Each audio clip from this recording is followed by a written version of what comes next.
What's going on, everybody? And thanks for joining me again. I'm going to say this slow in English, and Bluey, a cartoon character, isn't saying it, so I don't know if it's going to get through to you.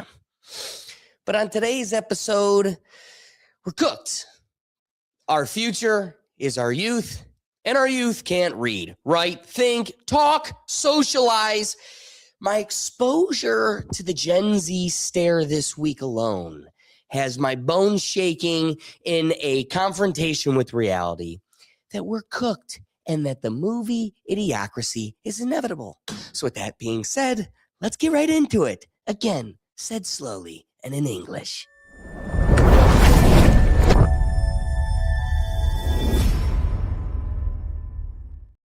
Let's start with the New York Post. They're scared, they're worried, they're alarmed. They're trying to bring attention to teachers teaching seniors that are sobbing. Have seniors who simply cannot read. English is racist. And seniors who cannot write. I literally broke down. Doug, you're raising your hand. What do you got? Oh, buddy. Why is he crying? Because, first of all, they shouldn't even made it that far if they can't read. So Doug's knocking him out of the park from the start. We have a friend who is a guidance counselor, and he has told us stories where teachers have gotten fired and are suing the district because they refuse to not pass someone who didn't deserve it. Think about that. Principal comes to you and says, you're going to pass them because, and they're like, they failed. Where's the grading curve at? It's that bad that they can't pass it. Yeah. And then they go, well, you're fired. How do you think that's legal grounds? I'll see you in court. What was that terminology used way back when on one of these shows about teachers and meriting good teaching? Oh, merit pay. There we go. Merit pay always works. It was funny. I did have a conversation. Jar goes, yeah, I'm voting for Amy Acton because I got to save the teachers. The teachers are cooked. We won't have teachers if we don't vote for Amy Acton. I go, Jar, Where are they do gonna you go? live in Mars? That's exactly. We need you. actually, it's even worse, too, because we asked him why, and he couldn't give us a clear answer. He's like, but that's who the union is saying to vote for. And I'm like, so you're only voting based on who your union wants. It's like, you wonder why they won her, though? Then he goes, and this Vivek guy, who I also dislike. I was looking at this for on. Let me be clear. This is not about to become advocacy. We're cooked either way.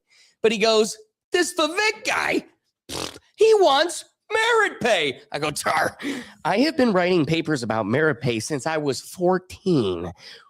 That is something we want. No, the union people told me it is the worst thing ever. Ooh, question. Yeah. Your merit pay papers that you wrote as a child, did they graded poorly because of that? I cherry picked who I said it to. It was like, oh, Mr. Lubinger. Even if they wouldn't, it'd be like, sir, you would make $50,000 more. Enjoy my paper. And he's like, yeah, this dude's writing about me. Let them think you're glazing them. And they're like, give this guy an A. He wants more money in my pocket. So it is wonderful to sit down with the guidance counselor who also thinks this is a bad idea. And you go, no. First off, he goes, it's a bad idea. Why? Because there's this other school that does it, and they've got the best scores in the district. What are I'm just like, okay, you're right. What a problem. You're right. That is bad. Oof. Oof. But he goes, but then nobody wants to teach at the other schools. Make them better. Also, then I start explaining to him, you do it on knowledge gained. So actually, there's more fruits for the folks that have a lower standard currently. There's more opportunity. Because there's more opportunity for growth, and measure it on knowledge gained. So the state has already determined this is what they need to learn in a year, and they're not matching that. So if you can even, one, meet half of that or exceed your colleagues, make a connection, bring an incentive. Well, people can't go poor without it. Well, okay. He's like, though, if somebody will be making money one year and the next year now they're poor. Well, get better at your job, but I'm not allowed to say that. So I say, okay, buddy, what if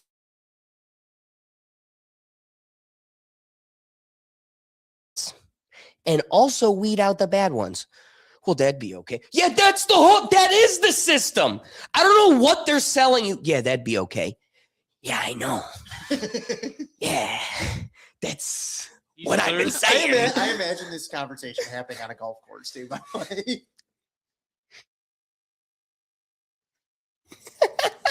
Even better. Even better. All right, so there's a crybaby teacher who's crying about the seniors who can't read. In the middle of class, because I'm teaching seniors. These kids are leaving high school and going to college, hopefully, after they finish. Hey, when we're going in this Gen Z dialogue, let me be clear. There's gonna be no crypto rug pools in this joint. All right, continue, crybaby teacher. We had 2 paragraphs to read, 1 sentence complete to write. Why is he crying? I gave them Because we're the that sentence cooked. span. I guess. Okay. Because here is the reality. We're making light of a very serious situation, keeping us grounded in the topic. What it is, dude, imagine being at this point, and for the last like 10 years of your career, you've been able to take the baton and keep running. And for the first time, you're like, whoa, wait, I have to go backwards to even get the baton to start running? Right. Like, I'm here to start biology. Let's learn biology. And they're like, mitochondrion. And you're like, no, dude, what? You're like, Kel. No, that word is cell. Like, if I'm just teaching you how to read, and now I got to start teaching you about, chemistry. Syllables. Chemistry? No, chemistry. Chemistry. No! He's in the class. Hey, Ron, what is it? Yes! So I can definitely feel the pain where it's like, wait, I have to go backwards. We're teaching them blocks and colors just so we can get to... Hey, blocks and colors. Hey, Mr. Meeseeks can't even teach Trump how to do it. We're all cooked. Yeah. Teacher, continue. I basically completed the sentence for them in the model. These are 17 38. and 18-year-old kids, That's going to be how old he is when he graduates. and they couldn't fill in Should have been 17. 4 38. words. 4 words. 6 7. I gave them the scenario. We annotated together. I gave them the answers before we even had the problem. And they couldn't do it. So that's the start. That was a New York Post. Yeah. Hard times in Ridgemont High. Literally. Literacy crisis is worse than you think it is. I'm an ex-high school history and government teacher, and I thought I'd put I quit because them bitches be tripping. my 2 cents in on the whole literacy crisis debacle. So it's not just that the kids can't read. I mean, they can't if it's It is Starbucks Pocahontas. longer than a 4-letter word, then go ahead and count that as a loss. They don't know how to capitalize. shocked They that don't is a know how Mel. to punctuate. They can't write more than a paragraph. Honestly, a paragraph is generous, but it's more than that. They have no reading comprehension. They have no critical thinking skills. They can't read an article or a paragraph and pull out critical information in order to help answer a question. And I know a lot of you are thinking like, well, you're the teacher. That's your job, is to teach them how to do those things. And it's like, well, actually, I'm a high school history teacher. They are past the point of me teaching them how to read higher than an elementary school reading level. My job isn't to teach them how to read. That was the teachers before them. And I'm not blaming them either, and I'll get into that in just a second. But You better. it's a much bigger problem than me just not teaching them how to read. I had a student in high school who Wait. could not. I would love as a social experiment to spend a week in a high school currently. Oh, Just- you know that just- dynamic ain't the same anymore. You know, just to observe, not to interact in any way, just observe a classroom, multiple classrooms in a day. Just see, just to write down, kind of jot notes. You can actually do that usually. If you know someone, you can just say, you know, oh, I'm thinking of going to get my teaching license. Can I observe? And I know people that did that, but then they actually went and got their licenses. So I will say this. That comment distracted me. But what were we even talking about? No, I will say I understand the frustration where the teachers that preceded you needed to hold their role and that standards eradicated everywhere. I would love to see inside of a classroom. I entirely agree, but it is sad. This is one of the most valuable roles that we undervalue to such a severe degree. And so now, you know, I do stand by en masse those that can't do teach. And so if you had this a more fruitful endeavor, some of your more sophisticated members of society would seek it out. So one, that's it's the pool of people driving the ship. But what we're really focused on in today's dialogue is where they may be stunted or needing growth. Doesn't mean it's failed or invaluable. There's still so much need for it, and what they do provide, where there is fruits, it's still so valuable. So I'd love to see a classroom today, because what they have to try to maintain and cater to and manage, the point of kind of today's episode is it's kind of become unmanageable. What we talked about for years, you know, these kids that lost a major portion of their social development with COVID. And dude, Doug brought it up, that COVID allowed for kids to just get a license. How crazy is that?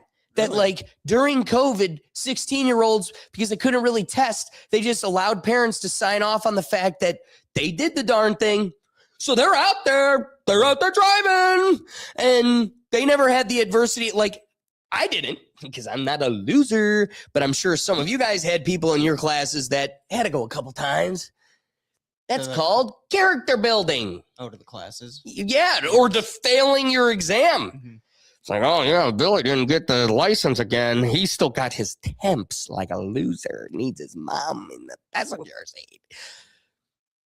We lived it. That's called character building. Now it's like, hey, get on Fortnite at X time. Do you know how many times I was afraid of Mrs. Denise next door when I'd go to her house and, hello, can Billy play? No, not today. Like I stole her cat. Like she would bite my head off.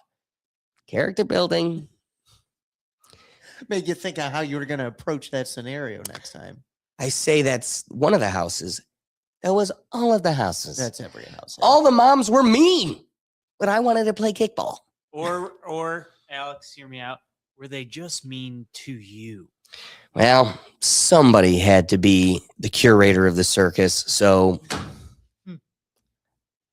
who else would it be? What am I doing besides just going, hello, can so-and-so play? No. All right, he could be back in an hour. Okay. Anyway, These are all character builders. We didn't have watches. Yeah. It's like, That was back in the day when we didn't have a phone on no us. phone attached to us. We're just like, the sun moved. Oh, be back in an hour. Thanks, sucker. Yeah. I got a kid now. Yeah. An hour means when you start yelling again. All right. So the problem, Mrs. Pretendian. Consistently spell their name correctly on the paper. Literally, I would get it and it'd be spelled different every time, and obviously not right every single time. And when I mentioned that I think that they should be in the special ed classroom rather than Wait, hold my up. high school world history. We're going to get back into her story. I want to read this comment. Read an article put out under the first Obama administration. It stated then only about 29% of high school graduates had a commanding knowledge of the English language. I mean, English. Man, I got a case of the Gen Z, the brain what? I'm part of the 61. I got bit. Part of the 71%.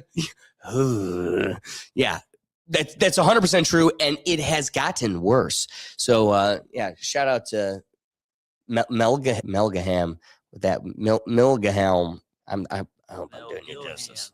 Anyway, We appreciate you. Pretendian. History classroom, I was told that I don't know about inclusivity.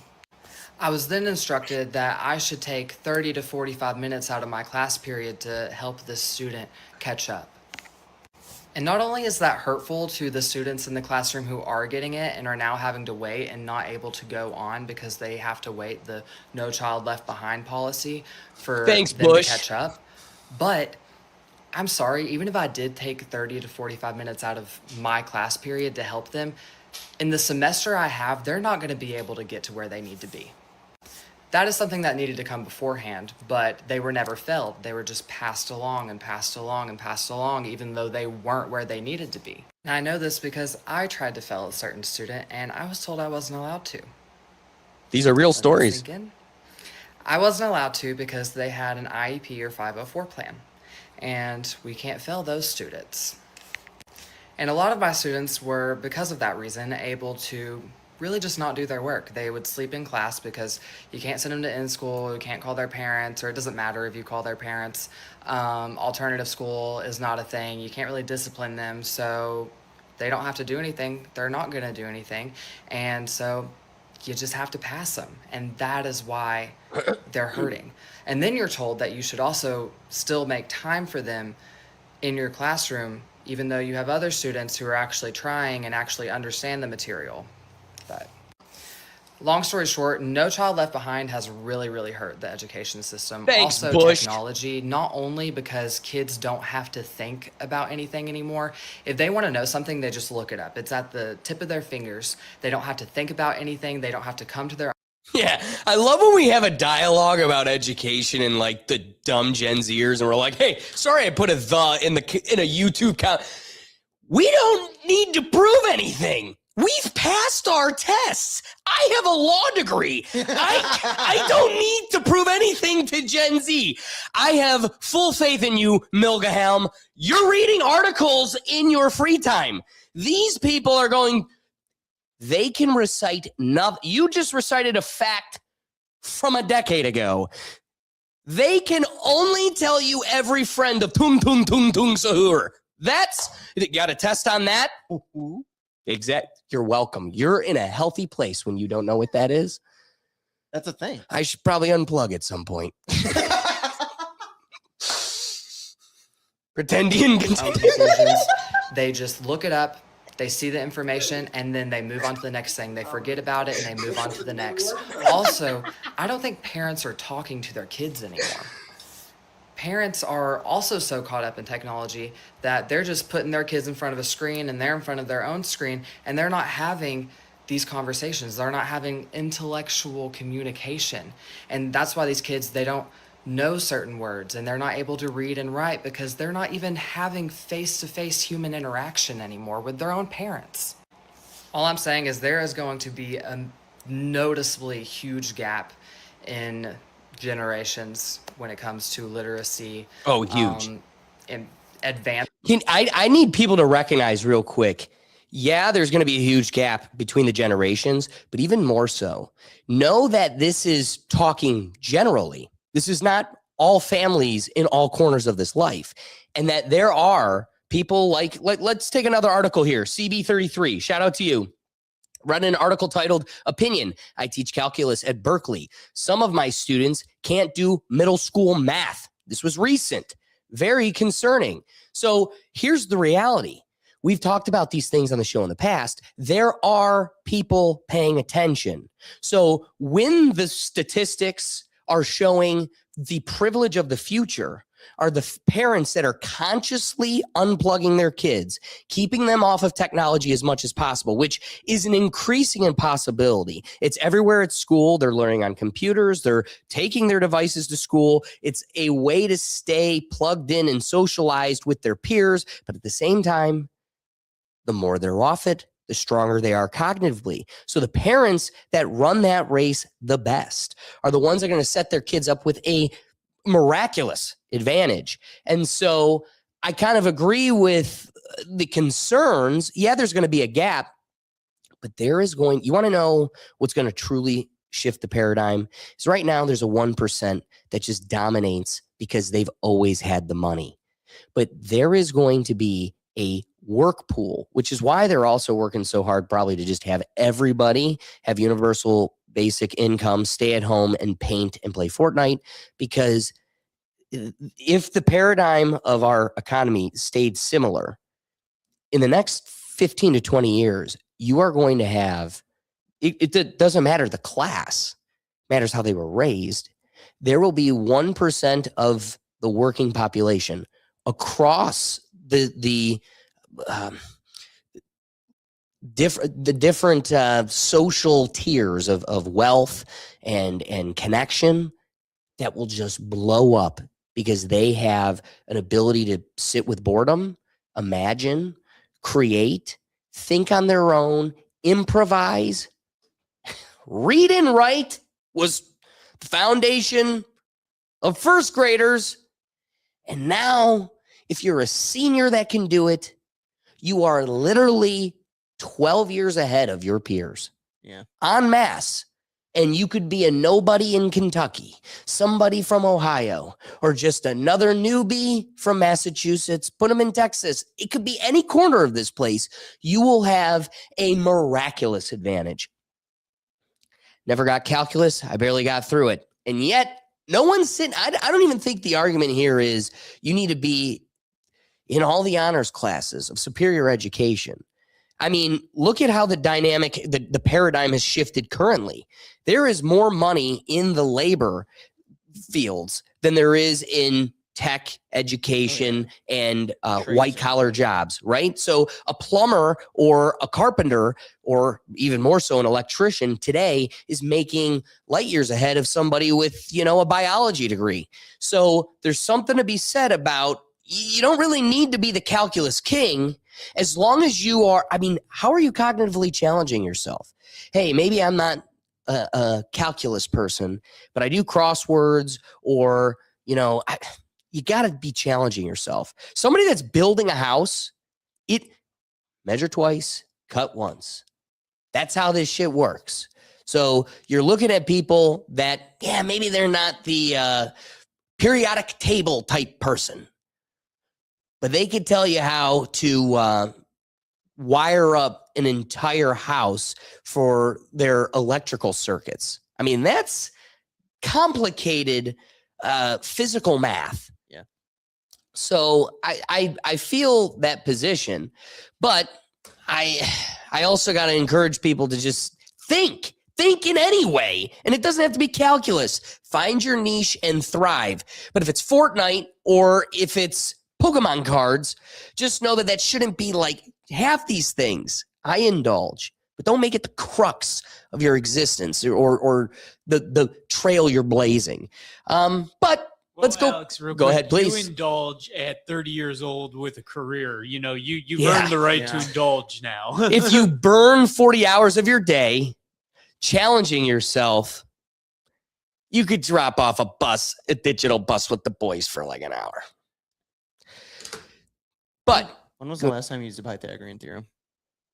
But you know what? I will still always defend the use of learning these things. Oh, correct. Yeah. Because it teaches me how to learn. Yes. The beauty of, again, going to higher education, you get yourself a Juris Doctorate. Do you know how much you're pumping and dumping? Like, you're constantly learning a new thing and throwing away and learning it. Like, you've now just mastered the skill of digesting and regurgitating, dumping for more. It's like the SpongeBob video where it's like, there's only so many files I could fit in this thing. And so eventually you're throwing way too many out. And I probably lost the Pythagorean theorem when I learned the whole family tree of the Rothschilds. And it was like, we got to make room here. You got to make sacrifices. Exactly. I still have access to Google. I will find the Pythagorean theorem when I need it. Oh. Still hasn't been a need yet. Oh, throwing the Pythagorean theorem away for the Rothschild family is a worthy endeavor. Yes. So, diving ourselves back in the classroom, we did learn through the Epstein files, internet sleuthing, Freedom of Information Act, that the Rothschilds, well, really the Maxwells, were behind, but the Rothschilds were behind the creation of all of our textbooks. And even when I had a jackass 8th grade teacher who force fed us, get ready for your test on chapter 10. And the next week, the test was on chapter 11. And this alcoholic was like, oops. At least at that time, the textbook was accurate. She just put us in the wrong chapter. Right. There's newer problems in today's age.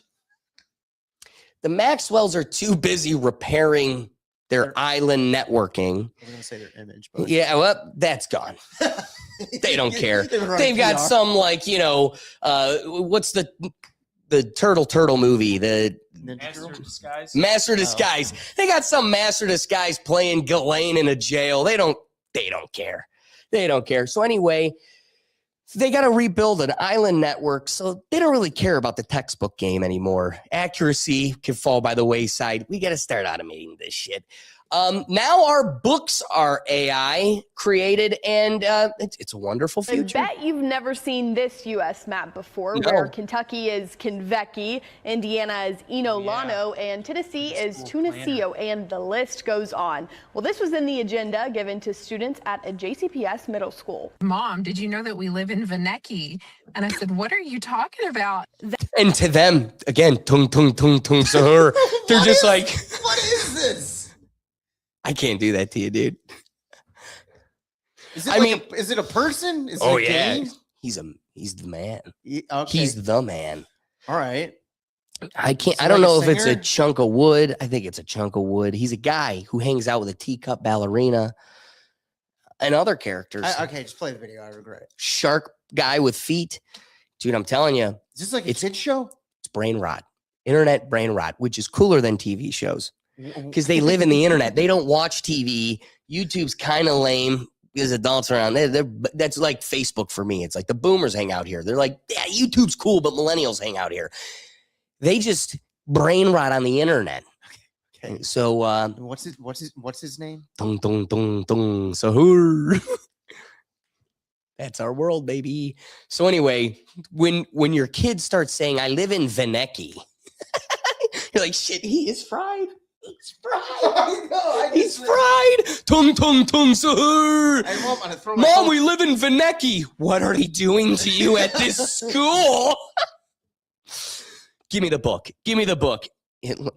Honey, There's a chapter on this. it guy. says Venecki. There's a chapter on Tung Tung. Venecki. And I said, what are you talking about? That question sent Morris flipping through her middle schooler at Farm. Think about that. An entire who's got the advantage going forward? Who has the privilege of this modern society? A whole classroom given, Mama, we live in Venecki. One parent caught it. What does your book say? Give me that shit. And then she starts paging through it. It gets worse. Lee's brand new agenda, unveiling all sorts of bizarre errors. The periodic table is just jarbled words. We have new planets called Mark. In this U.S. map, Louisiana is Lukong, Alabama is Alatome, Illinois is Tung tung. Vitoise, and South Carolina is South Hey, they got Ohio, Quanto. right? It's crazy. Yeah, wait, did it? Yeah. Did it? Yeah. Ohio is the center of the unius. Oh, I love And that. I like how Pennsylvania is literally just PA. PA. Yeah, and then this We could sidecar spell- bitch. spell it. Yeah, we were going to mess up the spelling on that one. Two N's. Pensive PA. That's hilarious. South Quanto. It's crazy. And look at these phases of the moon. Some are not Yeah. legible. Oh, I love that. Okay. Waning Circrescent, waning banking. Full. I love next. I bet you they get the Lewis and Clark chapter and Sacagawea is written just as a bag of Jawea. A bag of Julia. No, it's pretendian. Yes. Yes. What should be waning Comments are killing crescent it says today. waning you guys are doing crescane. great. And the periodic table, where the names under the elements are gibberish. Oh, we have to pay a $10 instructional fee every year in order to get this agenda. So you're making us pay for something that you used AI for. And it's all wrong. Well, God bless America. And that's en masse that they're producing these books. But, you know, The school should have paid for the premium version. Did no one read them? Like, did no one read these books? dude, Oh, they, dude, someone's getting fired from the union. they AI prompted every page and was like, looks blue, looks colorful, rainbows. We've got kids of all colors. All right, cool. Print that beat. They're like, no, I mean, it's about Ohio, right? I figured it was good. They just literally look at a map. Ohio. We're good. This is good. Literally, no one read a thing on it. They just saw font on a map and was like, Oh man, to be a fly on a wall and watch the Vinecki. teacher open it for the first time in front of them. also, thank you for saying something. I just said one parent in the whole school caught it. No teacher? No, the teachers were reading it verbatim. Yeah, they're like, and this is Vinecki. Those I can't do. What? It always comes full circle. Hey, Jar, make another argument against merit pay. Welcome to Vinecki. This is a waning croissant. And next. It's not edible. These are the moons. It's a croissant because it looks French. But it starts at the bottom. Did we get out at the right time? Dude, I've made the argument enough We so stayed many in the times. sweet spot. I think we literally caught a pocket of blessing. Yeah. Got a little bit of the old and a bit of the new, and we're well-rounded with character. Not to mention, we made it through college with Yik Yak. Whoop whoop. Okay. Perfect timing. Great comment for A the different 2 time. years of people that know what Yik Yak is. I know, because then they Out of nerfed all the humans, like a pocket of 2 years of people in college will it. relate I to know, that. and God, then they the nerfed level it. of knowledge and stuff you know to go from Yik Yak to Tong Tong Sagur or whatever is really something. I So learned then a you lot wonder here. why I threw out the Pythagorean theorem. I needed to make space. I needed to cut the fat. And Tung Tung is in there. Dude, Socrates definitely just rolled. If He just rolled in his grave like we are losing core math for an Italian brain rock cartoon. I'm going to be honest, if I start seeing it on my phone later, Tung tung tung tung tung tung tung tung tung. You're all getting it. I'm dragging you all down with me. No, all right. So, like I was getting at, it's a problem at the bottom and it goes all the way to the top. We think it's just this future generation that's cooked, but this is why the workforce is struggling as it is currently, because those new workers, the young and educated, are coming out of school. Let me just say, this is the current education. I give you the grandness of the University of Tong Tong. Tung Tung, The Michigan. University of Michigan is getting rid of some final grades for the sake of students' mental health. The university announcing it's dropping first semester grades in an effort to, quote, curb the mental health crisis faced by many young college students. This is a pilot program. It's set to roll out in fall 2027. It applies to students enrolled in the College of Literature, Science, and the Arts. So that's about half of Michigan's roughly 8,000 first-year students. Now, class results will be displayed as either pass or no credit on transcripts, and students will still receive grades in the class as the semester unfolds, but final grades will not be recorded. And Michigan is one of the largest universities in the United States. It has over 35,000 undergraduates, and the school says the program will allow a smooth on-ramp as freshmen accelerate from high school into a more rigorous college curriculum, and it'll give students a chance to refine their academic skills and build early momentum. Now, Michigan declined further comment, but did tell ABC News that they will, quote, have more details to share this fall as faculty, staff, and students in the College of Literature, Science, and the Arts continue to inform the design, development, and implementation of a pilot program. Just a few years too late for me. Get that pilot program. We are cooked. It's really surprising because Michigan, in terms of the Big Ten schools, is one of the best academically. Yes. And has been. Yes.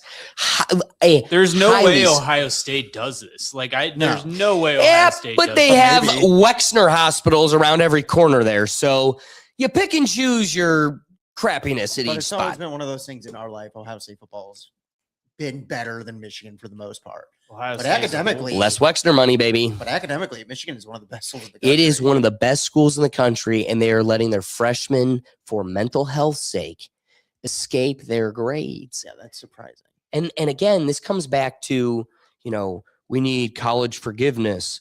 Wait. That's not fair unless you pay back the people that paid off their loans. You can't wipe it away for the people that wasted their degrees and don't have motivation or are trying their best but really can't make it happen while punishing the functioning members of society that keep the foundation of this thing alive. I mean, it's ridiculous. So when you have people that are passing, even if it's in a painfully small fraction, they say that all the time with criminal cases. An injustice or justice to the perpetrator is an injustice to the victim. That's this. I mean, anytime you're giving a pass to the failure, it is a fail. It's a failure on the win, on the passer, on the valued member of society. I mean, what is the goal? To bring people to the standard or to lower our standard so we just continue to inch towards idiocracy? His name is Brennan Cognito. And to me, this was a great point. At first, it seems redundant, but the final piece is where it's like, there's fruit to this point. And I think it really does drive our position home. Nowadays are always talking about how did you write essays without AI? I wrote essays without even reading the book. 2,000 words on the page. Didn't read a single letter of that book. That is the art of finesse. Kids nowadays don't know about that game. Kids don't know about that game. You got to appreciate the skill you develop in finessing a passing grade on a book you never read. That is something they'll never relate to. Dude, I definitely lost those skills to write like a college level paper, bibliography, the right sources, the right way to quote. And dude, I could write some, but no way would it be as good as what I used to do in college. I've lost that. Someone test this guy out. I'll be honest. I feel like you probably still could. Oh yeah. Oh, Alex. I feel like. Oh yeah. Did you see my best man speech? Oh no, you didn't. Doug, did you see my best man speech? I nailed mine too. Best man speeches are. No, you didn't. No, you didn't. No, you didn't. Anyway, you source yours too. Yeah. Anyway, did you have it in the first place, Doug? Kemp knows. Kemp knows. Glad you're there, Kemp. Somebody knows. Somebody was there, damn it. No argument. Anyway, at least some folks are taking an effort. I'm curious, do we think this has will this have any productivity? Will it actually work? Child's late to school, those minutes count. If they have a doctor's appointment, those minutes count. they all count towards chronic absenteeism. You may be hearing from your public school more frequently this year, and it all has to do with attendance. Let me explain. The state has new attendance laws, and the big change? Ohio has now shifted from focusing on truancy, which is a string of unexcused absences, to supporting students at risk of becoming chronically absent. Well, chronically absent is defined as missing at least 10% of the minimum required instructional hours. Schools now have to notify families once a student misses 5% of instructional. Doug, how many days do you think you're in school? It's not based on days. The requirement is based on hours. Christmas don't count. That's a half day. So no, well, Christmas that's is why, half a day. This is why schools get more snow days now. As long as you're in the certain amount of hours per year, it doesn't matter. So I don't know the amount, but it's based on hours, not days. As long as you equal that. Hours, and that adds up to roughly 7.5 to 8.5 school days, depending on grade level. So here is what you need to know. Both excused and unexcused absences count toward that total. But a district leader I recently spoke to says that the state is not trying to punish students and families. So the goal really isn't for parents to be in trouble or for kids to be in trouble, but it's to really get to that root cause of why they're missing school. We understand kids are going to be absent, they're going to get sick, they're going to have appointments, and those are But also shift some attention to the parents. Like, parents, you got to step up. It's 180 days is the national average. Yeah, okay, so 18 days will come around pretty quick. I mean, that's 3.5 weeks. Yeah. I don't think I ever missed that much though in one school year. So we actually had one kid never miss a single day of school. I know. I was just thinking about that. You didn't know that? No. Yeah, we had one kid never miss a single day. Like I think from like first grade through graduating. At graduation, you know he stands like this perpetually. Oh, if like you knew, this is him now. Oh, if you at knew, all times. No, if you knew who it was, you would laugh. Yeah, yeah. Never mind. He's just getting a Guinness at the corner. He's standing like that. So, do we think that would work? A point system, too many points. Now we're calling in the parents. We're addressing this darn thing. I mean, yeah. I mean, you got to kind of face that when you go to work. Right. Like right. Work, you know. Well, and eventually, if clearly they're not internalizing the curriculum, clearly they're struggling. Yeah. So if we don't shift the burden and try to compel some cooperation here, it's a hopeless endeavor anyway. So I find it. I give the school district credit for trying to implement something. Now, this is gonna ruffle some feathers. Get your feathers out. Get your feathers out. Pink feathers, blue hair, pink feathers. Just gonna rustle them. I'll get them out. We know you got them. Anywho, on the opposite side of things. Don't. That's all, folks. I'm turning that off. Turns the whole live. I'm done. Doesn't say a word. Doug and I just walked out. Just start unplugging the equipment. I'm done. On the flip side of things, there's this approach. Tonight at 5, state lawmakers passed a bill that requires public schools to teach students that they are more likely to succeed if they get married before having children. Senate Bill 276 originally only included. I approve. That is such a wild thing to say. Hey, implement this in the 5th grade class. Teach them. Oh, you want to teach them how to tuck their wee-wee? I'm going to teach them something else. Provisions on school psychologist licensing.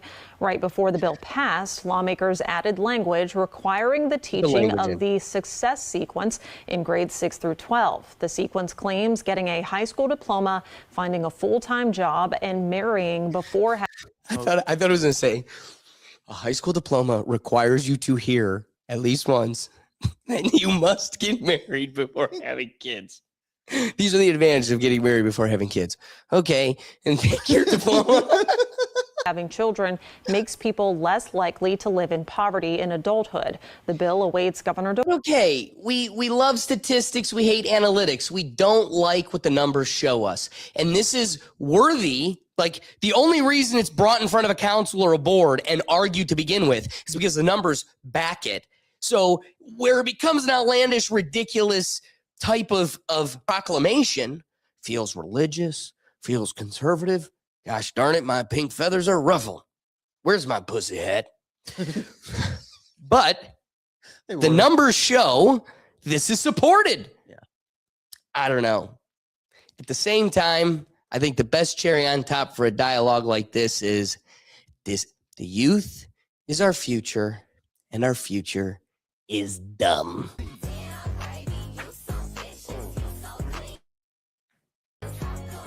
Wait, what is that one? I have to break your neck. It's just the way it is. I'm just a messenger. I'm just a messenger. Where did you find that? Internet sleuth. I would spend one day on your For You page and probably have a mental breakdown. Probably. Let's continue to break down. That was a fun dialogue. I will say we are cooked, fam. No cap. Stop. And I'm here for it. Please stop. You do it so ironically, too. It's not even with sincerity. You're just throwing it in there just to me. I'm one of the cool kids. I am a cool unk. No cap.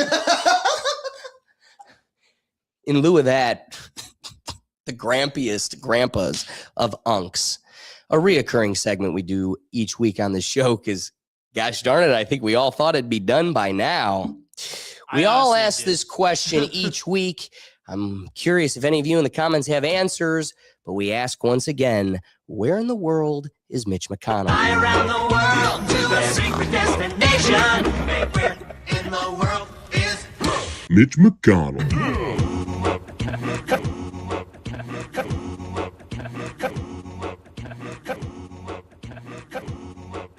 Where is he?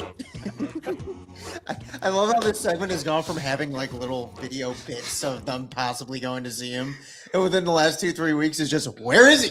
Yeah. This guy's still getting paid. Still getting paid. Still got a whole staff. That's pretty good job security. Brother.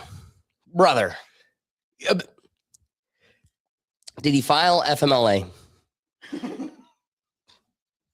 Because Bereavement. if not, I want him fired. Bereavement for who? Himself? Are you allowed to do that? This is like Schrodinger's cat. It's dead and alive at the same time. It is dead and it can take bereavement for itself. So I want to. Yeah, we've got things in this world. You know, we do. It's the quickest segment possible. It is. But we do have a couple things. So Desiree Townsend has been kind of the only journalist covering this thing at all. And so going back to August 19th, here's kind of a report she had for us, and as far as Mitch McConnell. Desiree Townsend here again in Southern California. So I want to give all of you an update on what I've been doing with the Mitch McConnell story. So I have been digging into over 40 hours of roll call votes prior to his last vote on June 11th.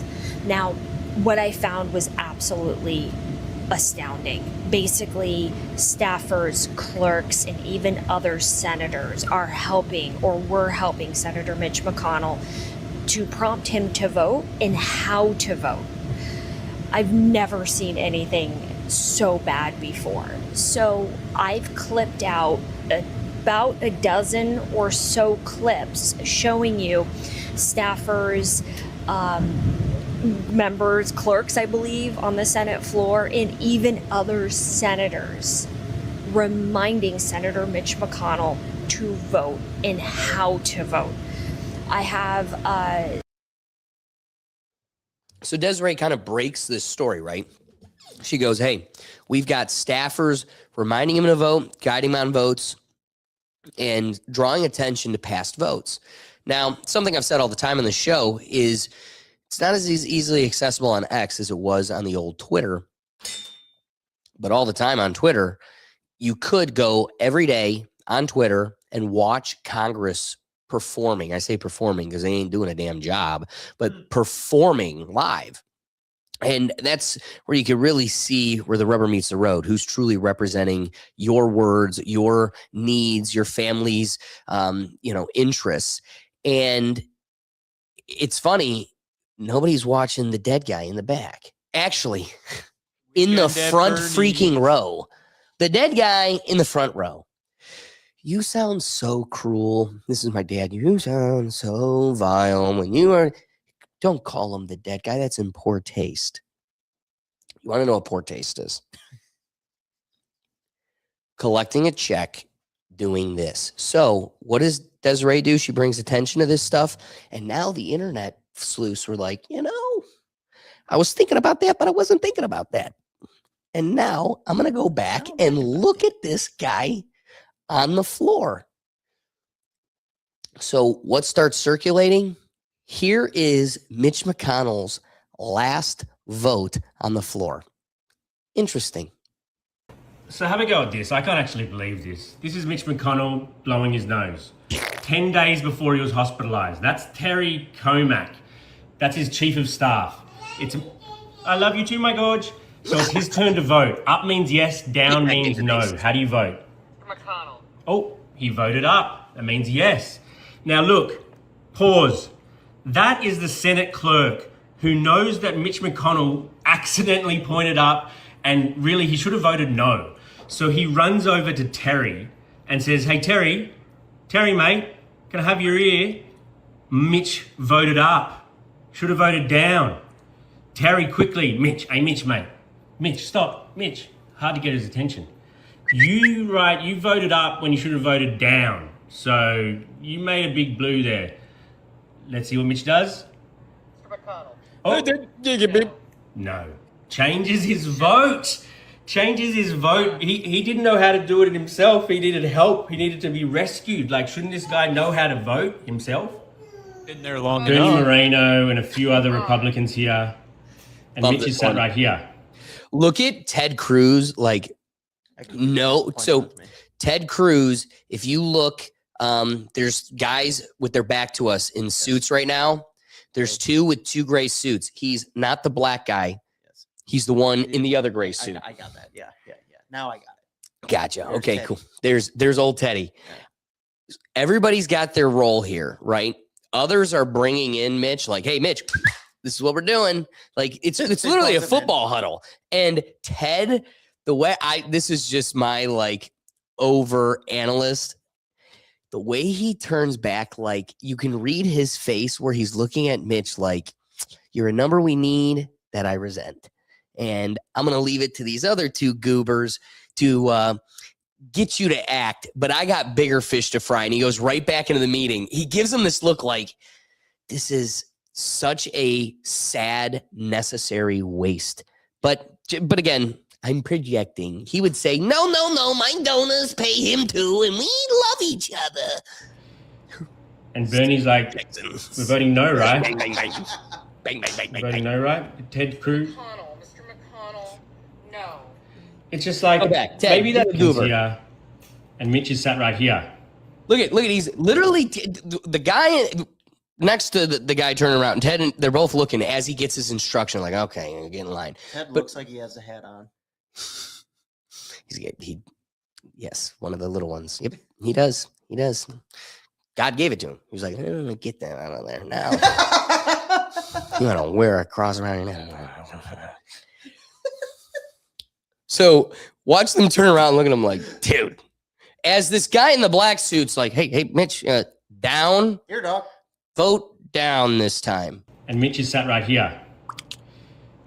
And Bernie's like, we're voting no, right? We're voting no, right? Ted Cruz. You know what to do, right? You're not going to fuck this up. No. It's just like, maybe that's cool and all, but it's just like, why does anyone in the Senate need someone to tell them how to vote? Yeah, aren't they supposed to be doing what their constituents want? Who are their constituents? You've got a whole state relying on you. You don't need Bernie Moreno saying, vote no, you should know that. That's Mitch McConnell there, and that's like the Senate clerk. The Senate clerk signals under the desk to vote no. He points down. Like, look at this. Let's see. Warnock. Mr. Warnock. Should he need that help? Should he need that help? Down, down, down. Vote Give him no. the shocker that a son has. Mr. McConnell. Down. Mitch, no. Really? Shouldn't you know how to vote for yourself? Like, why do you need that help? An interesting thing I saw throughout this is that for a 6-hour stretch, Mitch McConnell's just that. Just looking like that, sitting like that. Yeah, he's like, I was watching your shit. Is anyone paying attention over there? Get your head out the Bobby for 5 minutes. But it is crazy. Dude, we struggled to lock this thing down for 2 hours without having to pee at one point. That man sits like a weekend at Bernie's for 6 hours. Come on. And his biggest struggle today is like, get the hand up, the point down. I vote down. Kentucky. Do you feel represented? That's my guy. Hey, well, We were this close to a special election, but now you're just special. He has one conversation somewhere in here with someone, but for a 6-hour stretch, it's just Mitch and his aide, his helper. I know I've seen that guy push the. I love that some kids just park next to him, like keep them vertical. Just get back up, keep them vertical. The wheelchair for Mitch before, but for 6 hours here, he's just sat. I don't know why he doesn't need any toilet break or. It's amazing. Keep fast forwarding. He's always there. He's always going to be there. I forgot to do that math. He's got a diaper on. Trump's probably got one too. He definitely does. Joe Rogan was impressed. 3 hours, didn't stop. He was going. He was mid-rant going. What are we doing? What do you mean?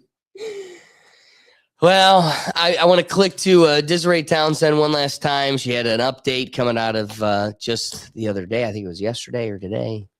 Desiree Townsend here again, this time from Hollywood. So I have business meetings in LA today because we are trying to figure out what the future of the media news is going to look like. No longer are we going to have basically this Taco Bell one-size-fits-all junk news. We're actually going to have more investigative journalists. And basically, I feel that the way it's moving, we're going to have social media tech companies be running the news through contracted or employed journalists, investigative journalists such as myself. So let's get back to this very important clip. Here is the clip I was telling you about. This is Senator Mitch McConnell's Chief of Staff, Terry Carmack. He comes down, sits with Senator Mitch McConnell for a little bit on the Senate floor, appears to speak at him, speak to him, and then Senator McConnell has to vote. He votes incorrectly, and the Chief of Staff, Terry McConnell. So we just saw that one. I do want to just close it out with, and this is our guy.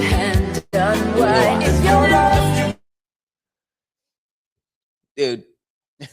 6 hours. Also, last seen, diaper peeing, June 4th. Almost 3 months ago. Almost. Yeah. Give it 5 days. Yeah. That's crazy. And we wish him well.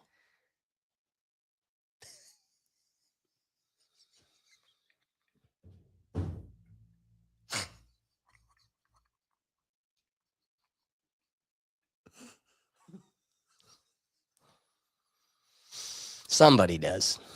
Somebody does. We was the word you used. I'll take it. Updates of the week. Cool.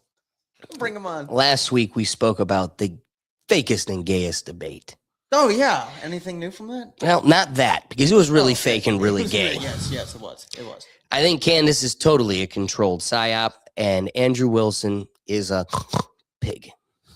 So, in lieu of that, there was one gem that stemmed from this. And I want to encourage people to go check this out, because this is truly worth your time. Brett Weinstein, you could guess his background. Crazy to think he's going to be on the right side of history. For now. Oh no, I got his back. As long as it doesn't have a microphone, I got his back. But anyway, we'll get to that. Anyway, Brett Weinstein, got to give him his flowers. He hosts his own debate, and within the first minute goes, yeah, we're calling this a debate. But it's really an educated discussion against colleagues that see this differently. Okay. And there's one guy. So the debate is the debate, but really just hyper-focused conversation, which was so productive and so healthy.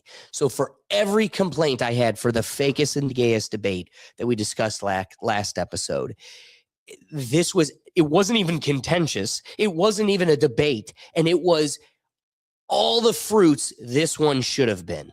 But this is well-articulated and honest people having this conversation. What was it?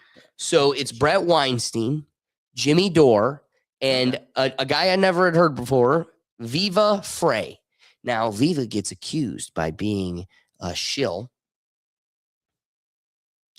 I'm not going to give him the pass. I'm not convinced either, but at least, because his logic feels forced. It's like you need something's forcing you to take this position. And I think it's money. But he takes the defense of, as Andrew Wilson did, the defense of the state's narrative. And then Jimmy Dore is me. It's just a political science minded comedian that has an internet show that is 100% convinced in the contrary. Jimmy Dore is the British man. No, you're thinking of Jimmy Carr. So Jimmy Dore is a podcaster, and he is kind of briefly in one of these clips here. Your name's familiar, I'm sure. I'm sure when you see him, you will have come across him. And then, the moderator? Yes, but really he was just the moderate position.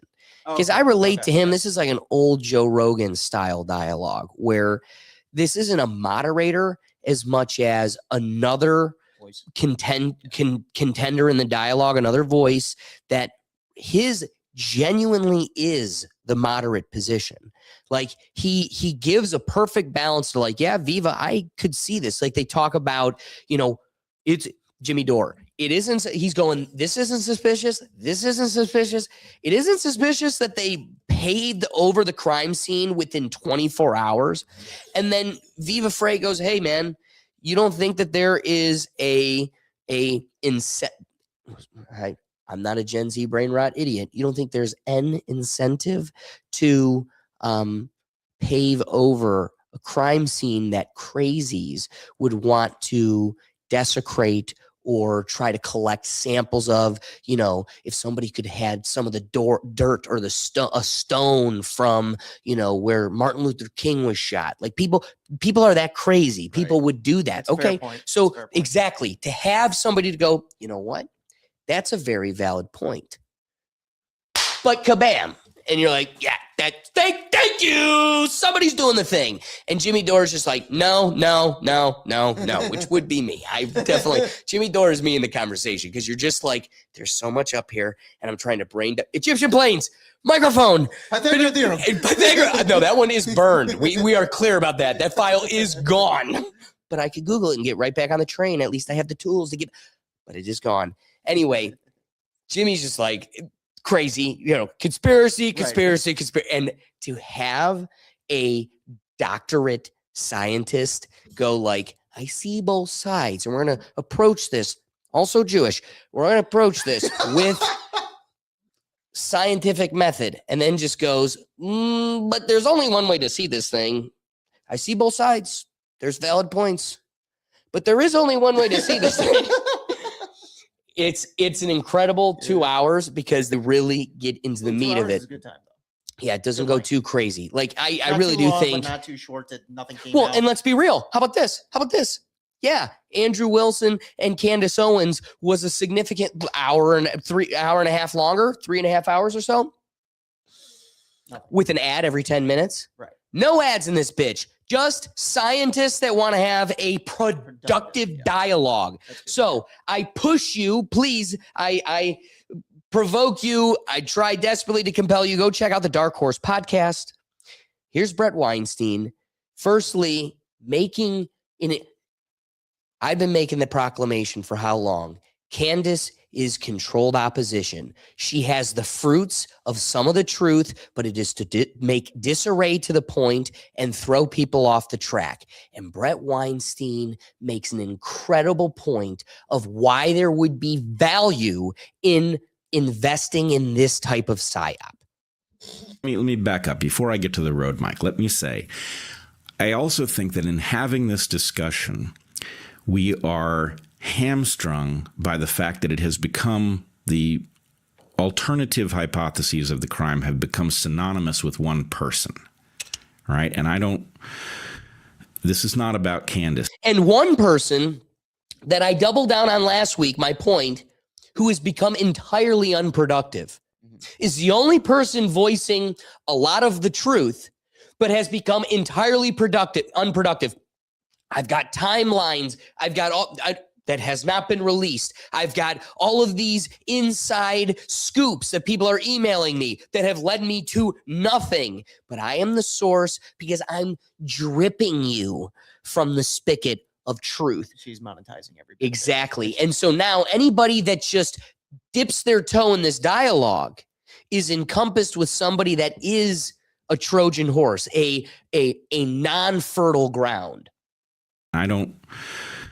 This is not about Candace to me. In fact, I think the point is the whole crime, it's fine for Candace to do what she does, but we now have the sense in public that the alternative theory is synonymous with what Candace is saying. Oh.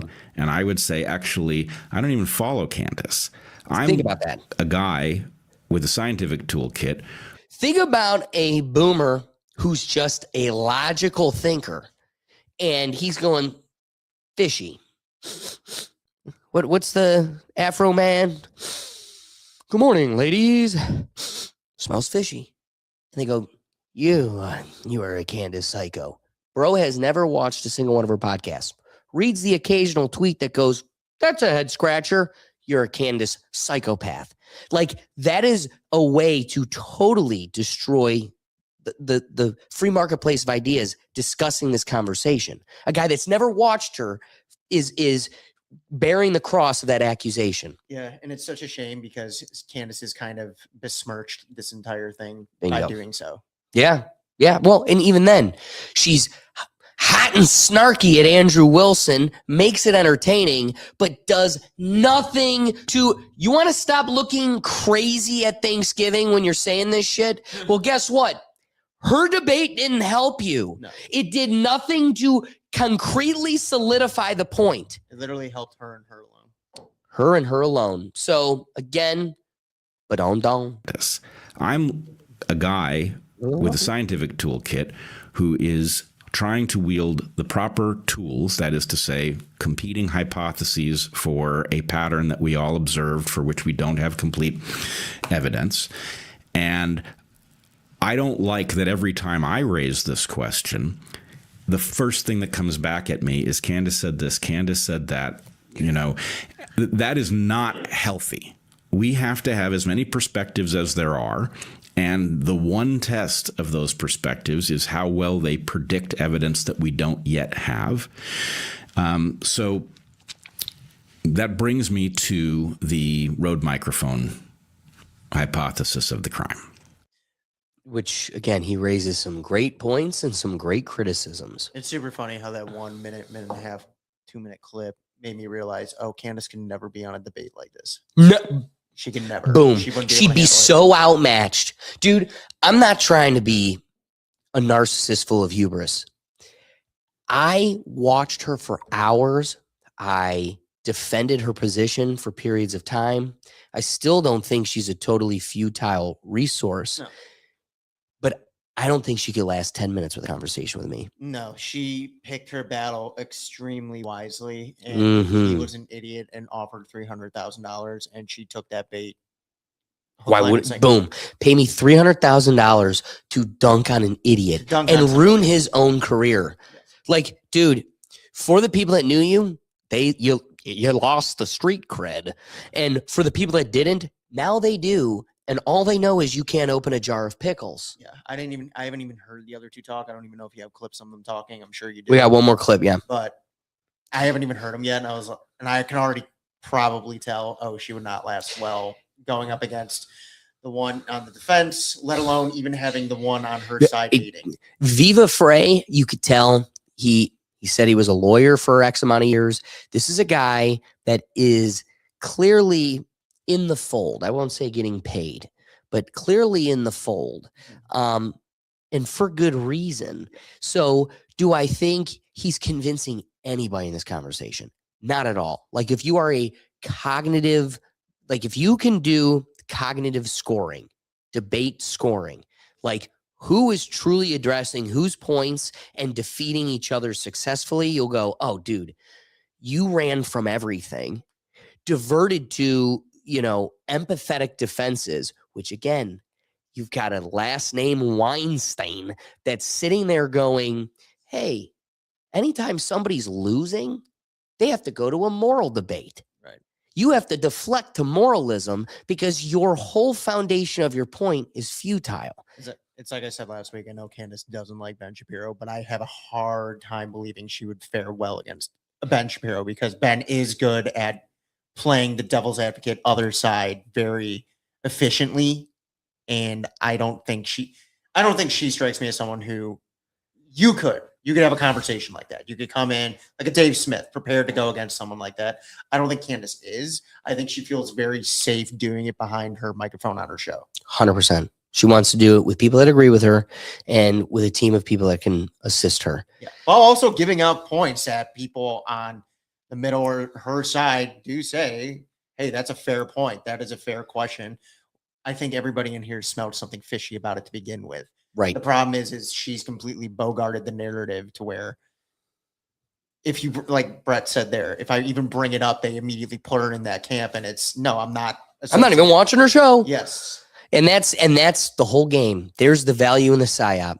So again, because I can never do it as well as somebody this smart and sophisticated.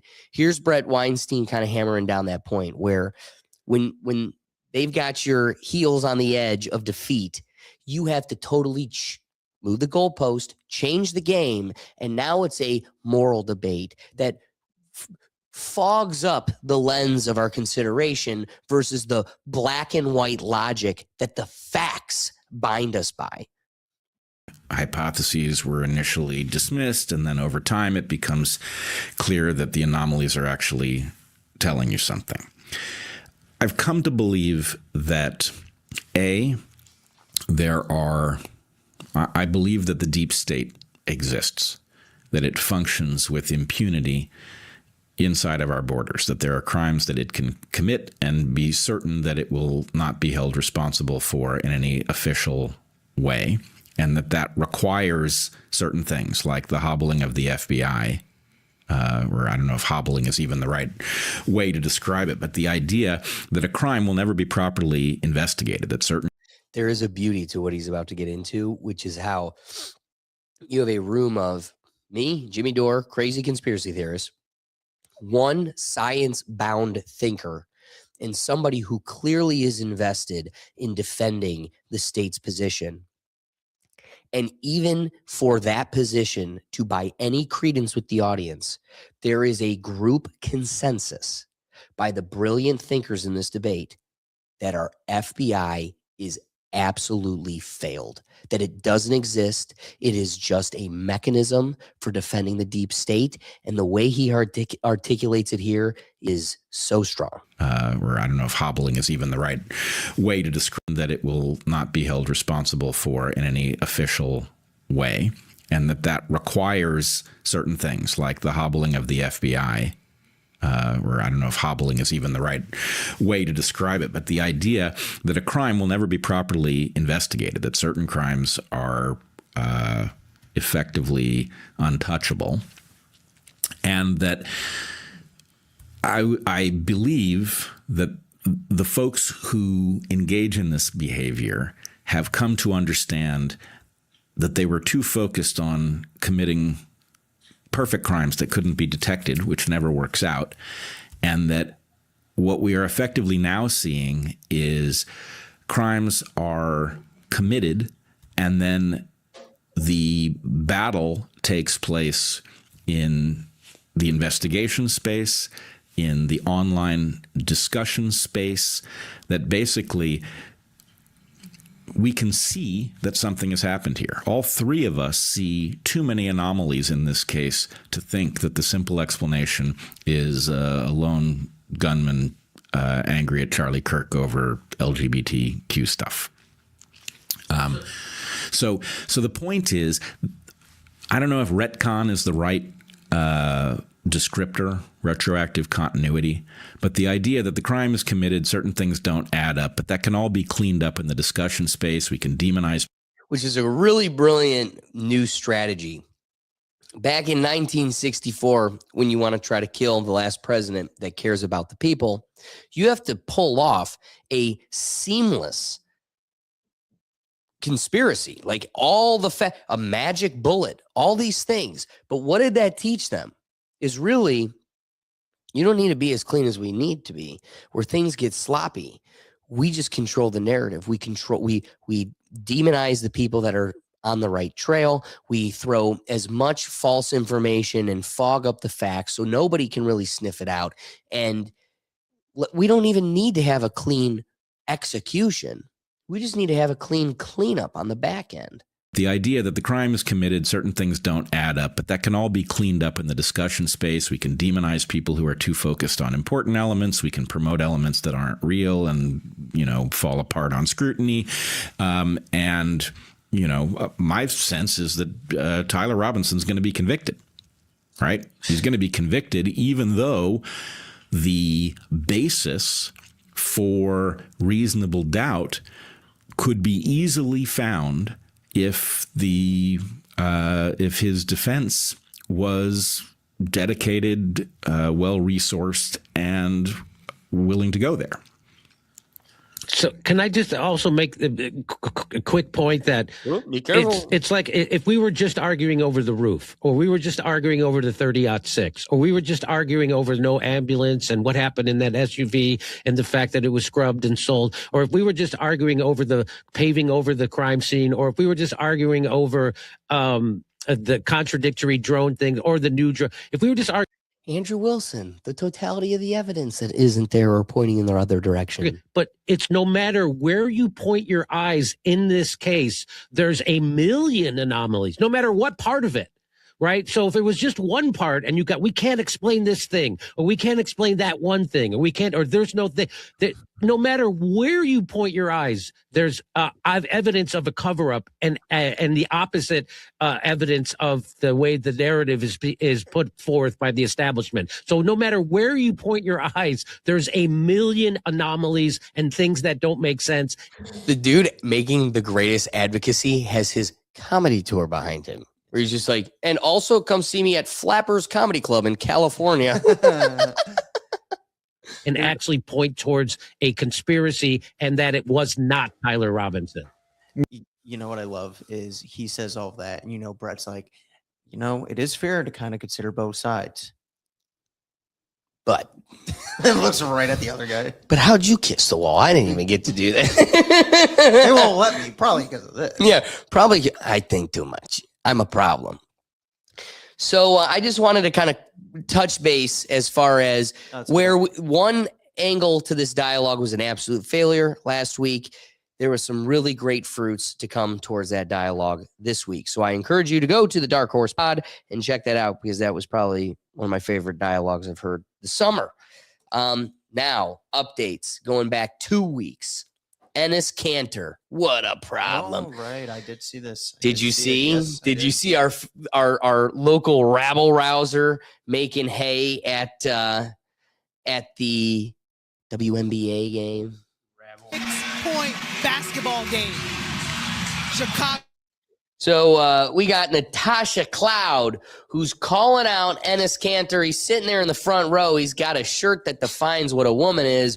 Oof, that's offensive at the Women's National Basketball Association. And the women on the court are pissed. I like how you brought this up and didn't bring up the score of the game because nobody cares. Was there was a score on the screen? No, but Oh. well, actually, yeah, there was. I don't care about either. Go back. My man's getting kicked out. No. My woman's is getting kicked out. What a heartbreak. I do love this for them. I also am at a point where the assaulting of players and the fighting over female genetics. Well, they were playing Indiana too. Yeah, literally. Hence why they're getting smoked. But that is now their financial plan. Like their financial plan is encouraging circuses like this. Like again, here's Cantor getting kicked out. Basically, they want to be like hockey and people go to see some fights.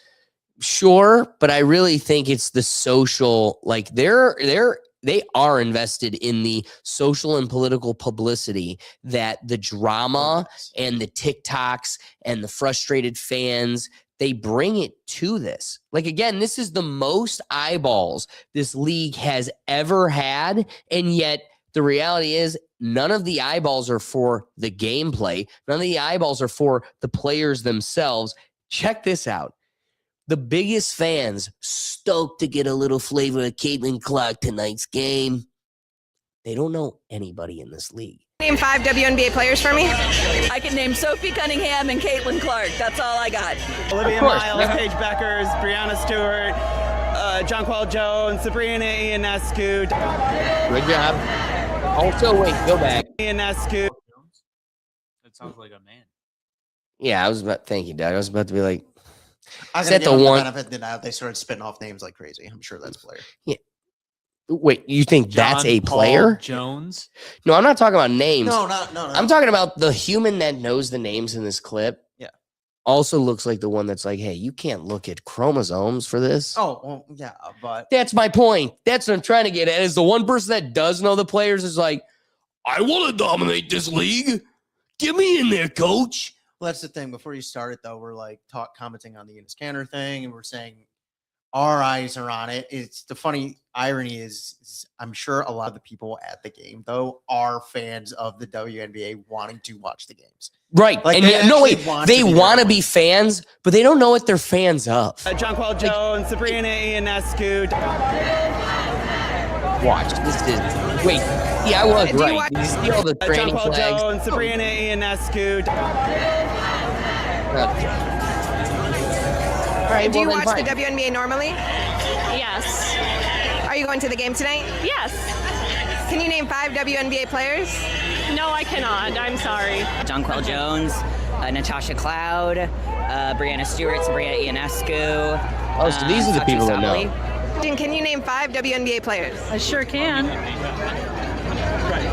I can. Could you name 5 for me? Sure. Sophie Cunningham. It's always fun when I get Caitlin Clark, Reese. What's your first name? Aja. I'm trying. Excuse me. I said Caitlin Clark. JJ, Brianna Stewart, Ionescu, Olivia Miles, Asia Wilson, Sue Bird. Probably not. No, I could name Sophie Cunningham and Caitlin Clark. She's laughing. That's it. We're talking about Sabrina Ionescu. We're talking about Teresa Witherspoon, shout out. Sue Wicks. We're talking about Becky Hammond. These are the greats, these are the legends of the People Liberty. knew who these people were, though, before this is a part of our rainbow cult. I think some of them did, like the last woman did. She started naming off players. It's like, yes, I've heard of this player before. Probably, but I also do not think the crowd of those people No, I'd say the majority knew a of single one of these names until their cult was invested in defending it. No, but you could tell like a few of them they interviewed are like, okay, this person probably is a fan of the league and has been a fan, but it's the majority of the people there probably aren't. Oh, right. That's the thing. Well, and of course they got to show it. Well, it's the XY chromosome people that they don't know who they are. It's like, yeah, because you were and have been unwatchable. And now skill has entered the conversation. So we're kind of looking for the entertainment. But because of, getting kicked out, all the attention, Ms. Cantor had to go on Fox News and defend her position. It's a publicity stunt. You're not really a trans woman. Are you a trans woman? Well, I want to make this very clear. Are you a trans woman? Listen, Section 13, right? 13. Article 13, Section 1 says 13. If you identify as a woman, then you're allowed to play. So you are identifying as a woman tonight? I identify as a woman. Sure, yes. Okay. So I can play. But they're never going to let you play. Why not? I mean, that's the rule. That's the rule that they put, and I'm just following the rules. If they ever come out and say, okay, we are changing the rules, I respect their decision. I will, follow the rules. But right now, if you identify as a woman, you're allowed to play. And I am identifying as a woman, and I should be allowed to play. So I do want to correct the record. When we had dug into this topic, it had recently come out that the WNBA was going to announce that they are going to require a genetic test to determine what a woman is. You have to be able to actually be genetically female to play in the league. That was a misreport, and that that was part of their consideration, but not what they elected to do. And what they are going to do is keep the rule as it is, which is if you identify as a woman, you can enter the draft. However, what's his name? Rochelle White, or I can't remember his first name, but then also Inez Cantor, the two of them are just being outwardly denied entry into the draft, That which opens up a is going to be a wonderful lawsuit. It's just funny, even though we are recanting the original comment we made, a week or two ago, I think you said. It wasn't until like a day or two after our show where that came out. Right. So, no, because I'm pretty sure it was like the day we had our show. Exactly. So it's one of those, it's constantly trying to keep up. Constantly changing words. But, when you sit back and you're trying to wonder why there's a struggle to keep people invested, you got to see who's the heart of this league, I want to take a moment and live a day in the life of the queen of the WNBA, someone that is proclaimed that should be the total face. Fuck those racist white rabbits. A day in the life of Angel Reese.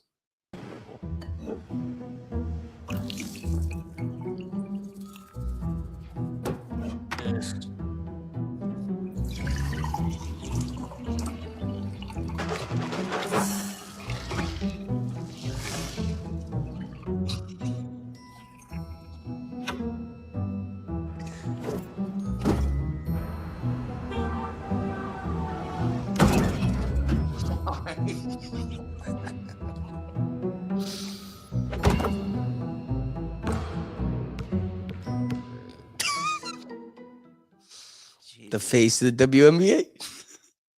I did see she broke a record like a day or two ago. Yeah, she did, and she was saying she's also breaking regular NBA records too. Couldn't name which ones, but face of the WNBA. Every league needs them. That's what they say. Who wants to hear about Trump's Argentinian beef? So what I got for you today is a little update on our beef escapade. People, if you've been watching, you've known that I've been a significant critic against the anti-American approach to America's beef, where we are committing all of our beef to be imported from Argentina. Anybody curious out of this week's development what we've learned? It's not as good as our beef. That is a fact. However, Doug, the disparity of that gets significantly worse. So, news out of Argentina. Israel first President Donald Trump committed all of our beef to Boss Bibi's brother, President of Argentina. We learned 2 days ago that on March 19th, 2026, Chinese authorities turned away a 22-ton shipment of this Argentinian beef after detecting chlorophenecinol with serial lying psychopath Trump president. God help us. It turns out that this is a cancer-causing agent. It poisons the folks. Oh, and it irreversibly alters their genetics. This this I want to try reading it again. Chloramephenosol. I don't know. I did worse the second time.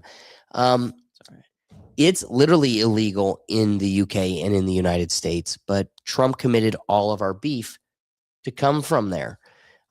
China, who hates its ant people, Who started the last health crisis, was like, this is a little bad for us. We're good. And Trump was like, cut me in on the pie, and I will do it. I'll make those goy sloppers slop away. Cut me in on the pie. And they did. Allegedly. Very subtly added that in there. Hey, somebody's Sue crazy. So here's Trump responding, little piggy. This is no, sorry, we're talking about pork or beef, not pork. Here's Trump. These are good. They need us.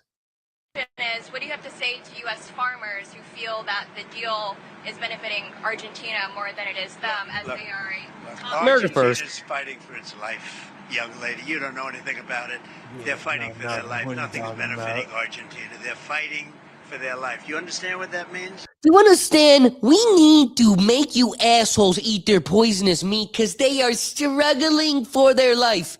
And Bibi doesn't like when his brother struggles. Hey, wait, pause it. Keep it pause right there. What's up with his hair? It's going. he's getting old. Going, gone. Hey, at some point, go for a wig. Yeah. Good catch. I missed that. I was too busy getting frustrated by his words It's just you pause that I there and really I'm never looking at it. noticed. At this point, it is gone. Yeah, is it Hey, there or is hey, it gone? Or is it a Joe bad Biden angle? might not know which way he's pointed. He has no idea what direction he's walking. But the dude looked like a stud to the very end. Like, I'm just looking and like maybe it's just bad angle. I don't know. They have no money. They have no anything. They're fighting so hard to survive. If I can help them I'm so distracted now.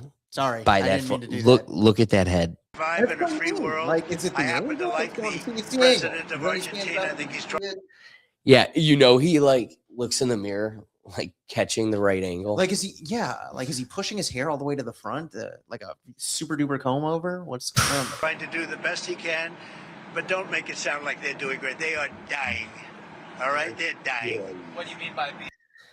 They are dying, so now you need to be poisoned and die. Hey, that's that. If that doesn't smell like America first, I don't know what does. I feel represented. Well, I'm glad you do, man.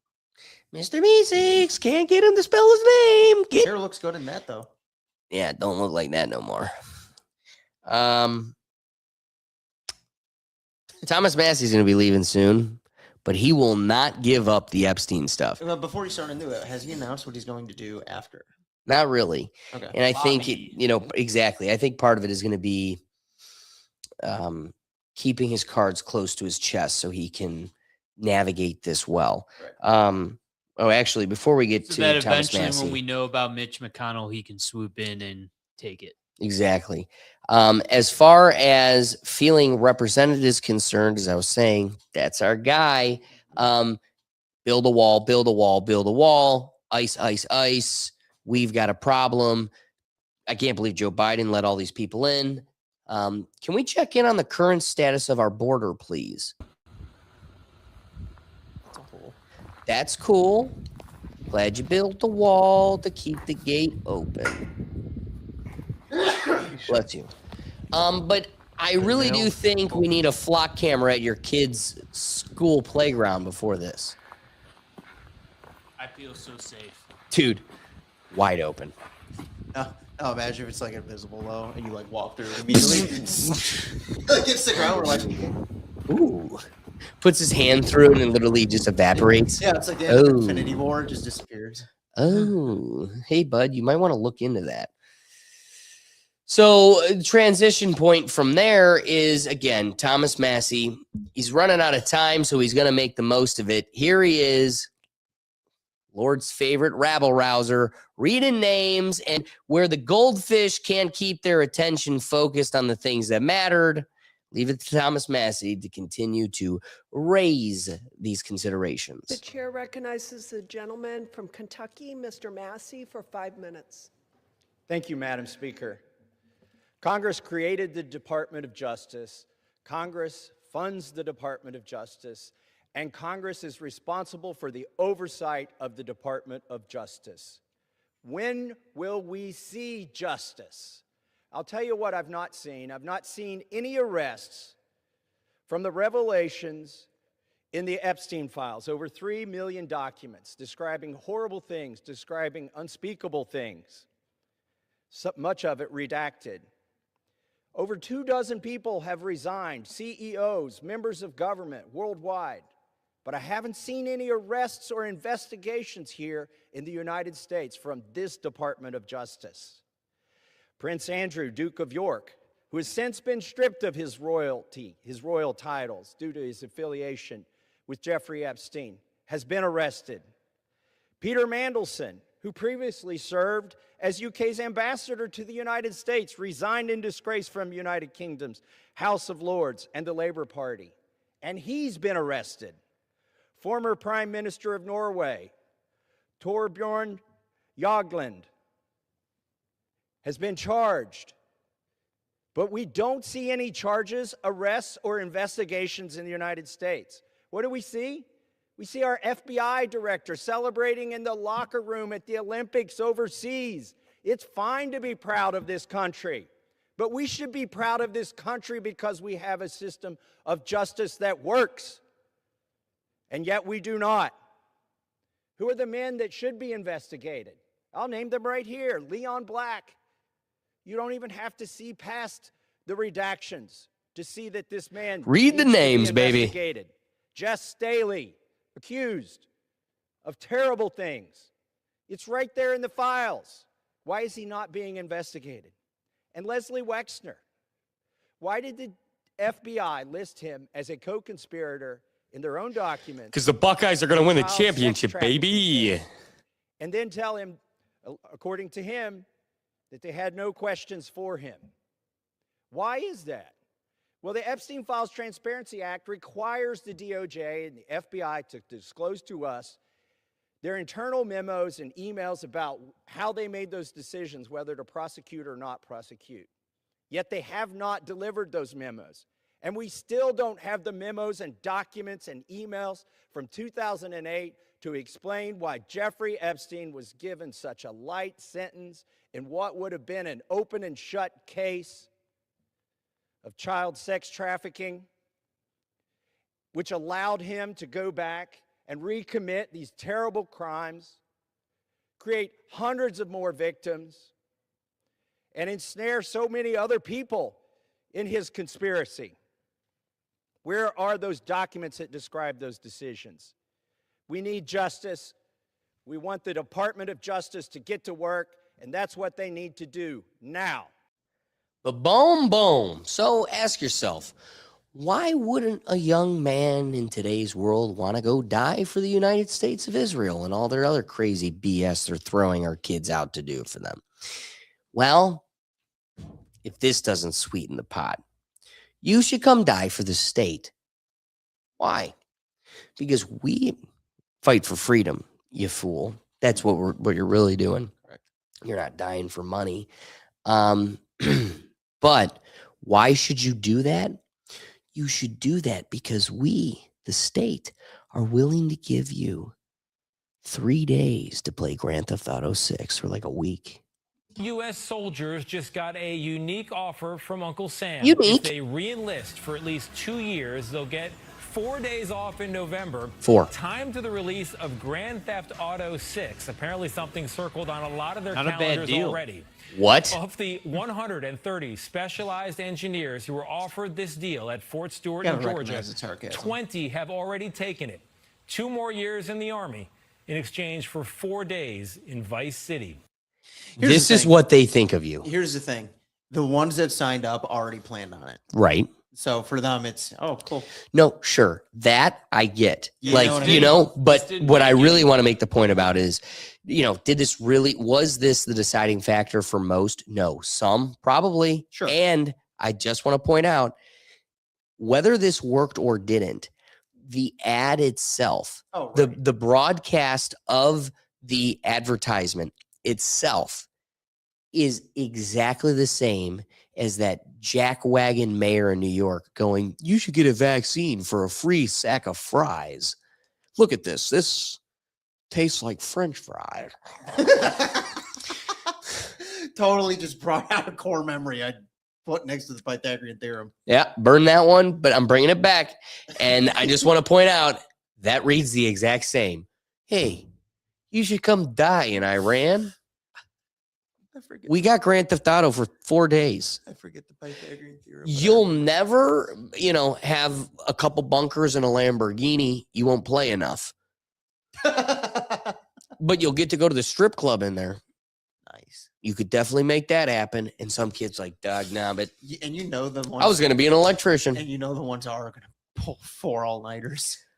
And then they're falling asleep at the platoon. Just like,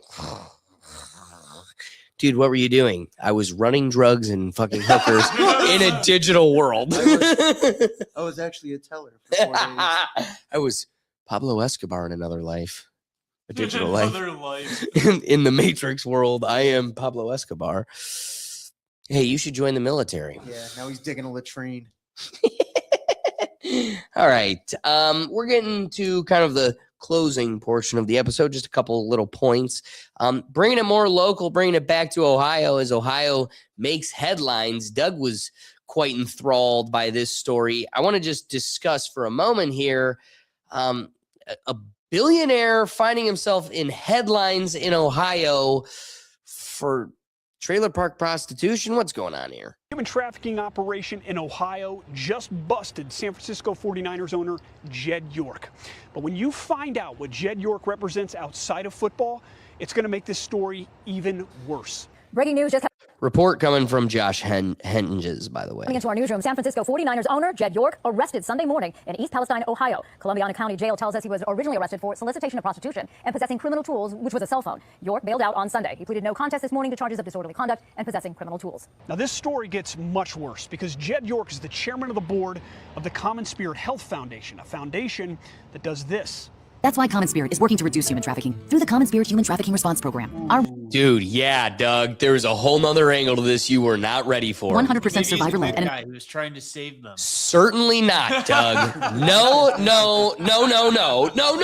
Formed program equips our physicians, advanced practice providers, and staff to identify A good guy. Batman, I'm vengeance. Get in the van. I'm vengeance with peanut butter. assist patients who may be victims of or may be vulnerable to becoming victims of abuse, neglect, or violence, including human trafficking. Human trafficking stops happening when people stop paying for it.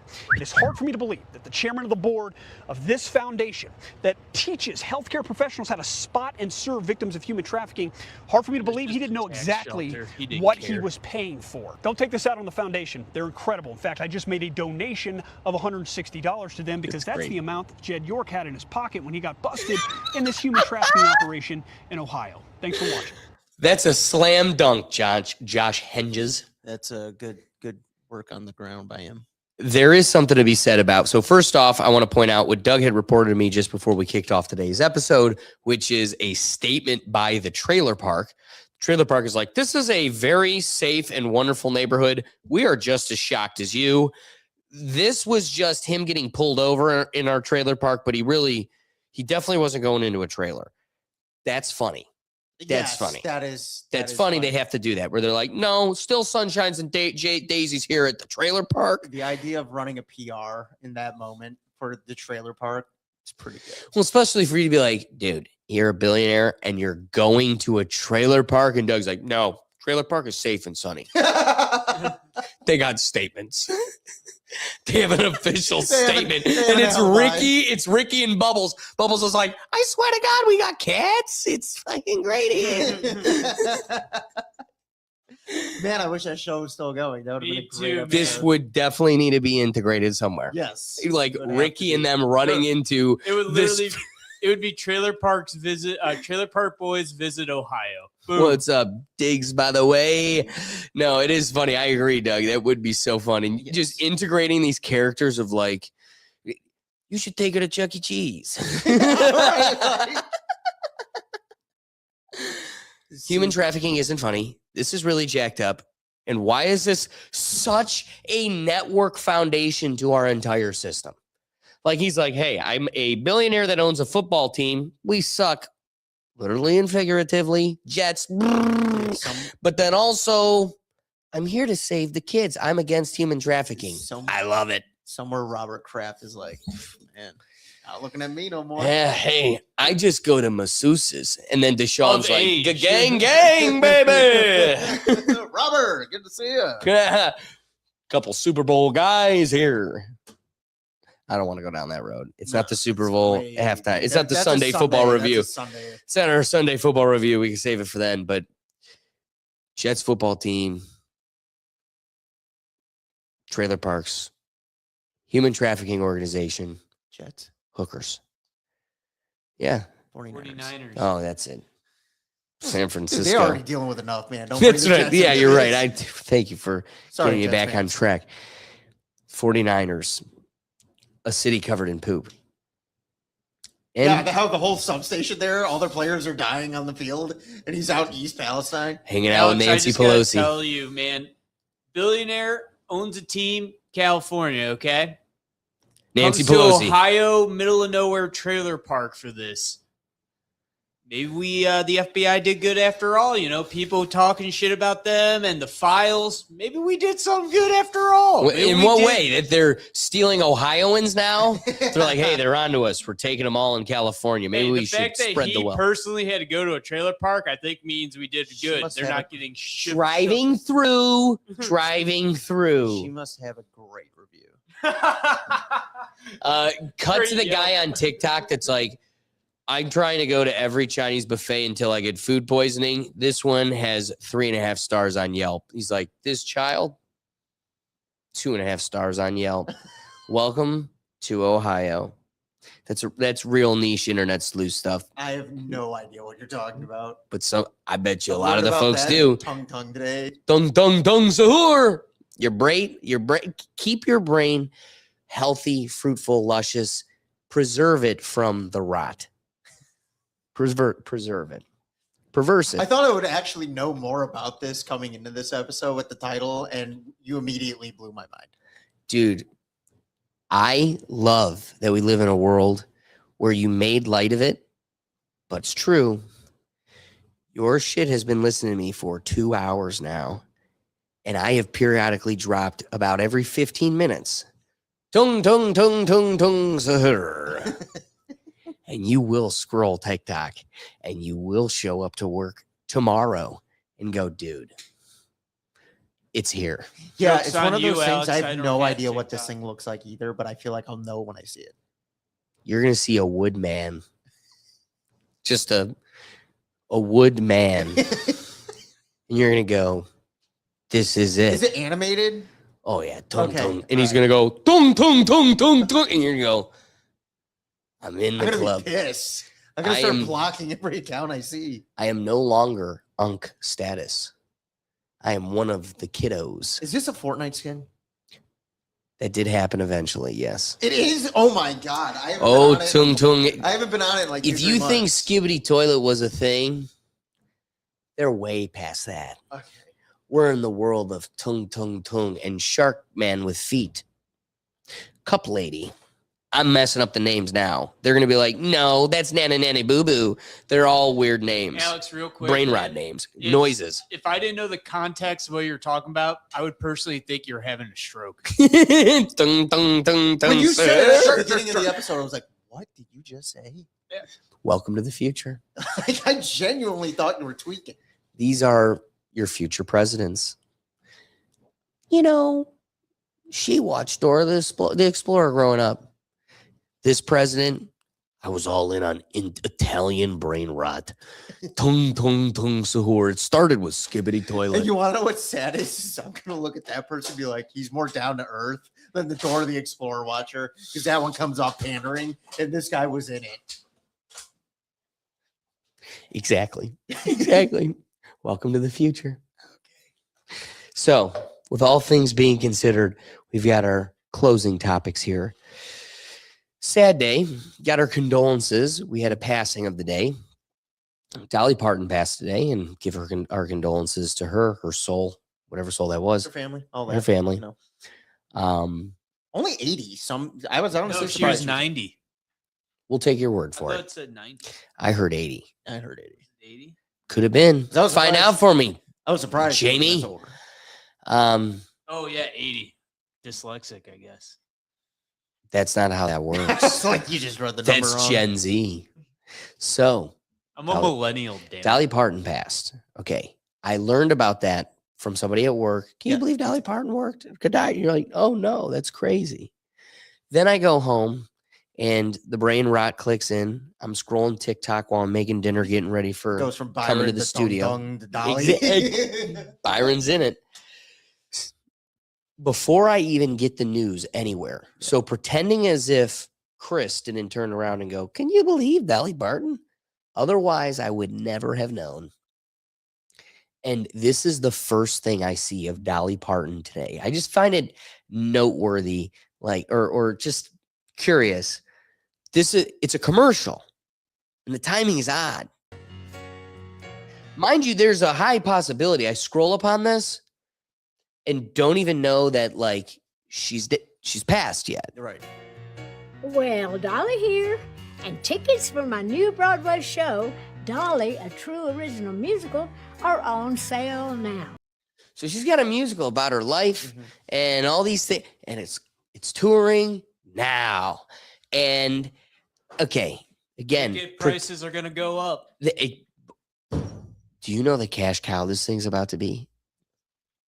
Kind of like Mac Miller with his second album coming right after. Kind of like XXXTentacion. It's capitalizing a moment or very, very convenient timing. Michael Jackson's sales, freaking jumped huge. I remember it was on iTunes for $5 to buy his best hits album.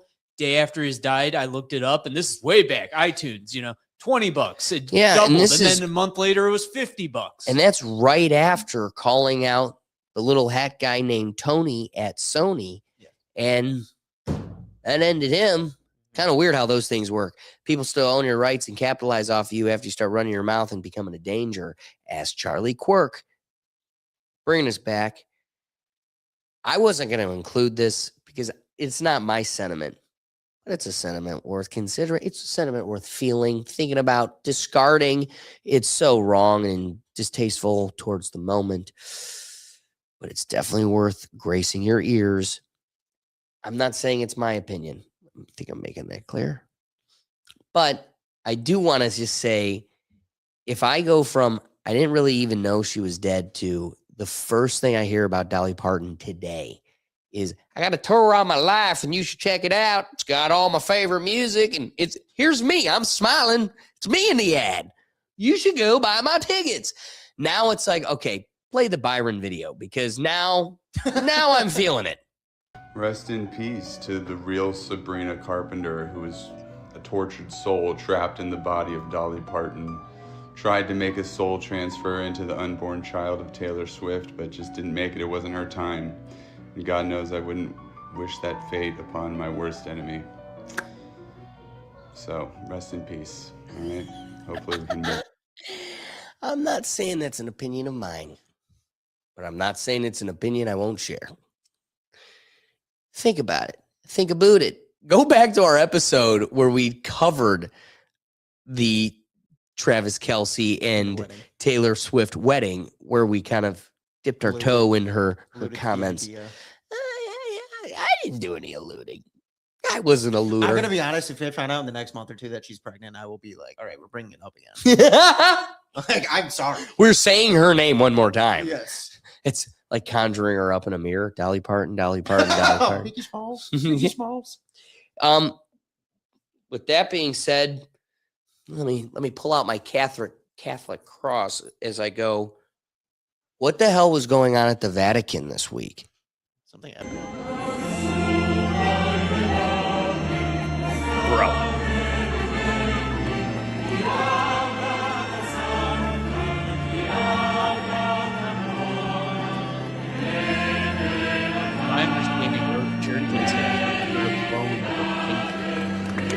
Yeah. This is the creepiest ish ever. Yeah. They always find a way to still be weird. Well, no. Well, because I definitely do believe the Vatican itself is a compromised entity. But I just want to take this moment then to remind you of like what the Bible says about false idols. God tells people not to make idols or bow down to them in Exodus. Worshipping images transfers honor meant for God to false things. And the Bible links the worship of idols to serving false spiritual powers and demons in Deuteronomy. I'm just saying, this is so not it from the highest authority on the matter. Creepy, gross, and for one last time, this time I will say, this is my opinion. Like, of the times, this is definitely reflecting it. Byron, the Magnificent, take it away. What the fuck? I hate this so much. Everything about this is wrong. Why the hell are we allowing this blasphemous shit to go on? Cause it makes me so uncomfortable. I hate it with every fiber of my soul. Yes, it makes me so uncomfortable. I hate it with every fiber of my soul.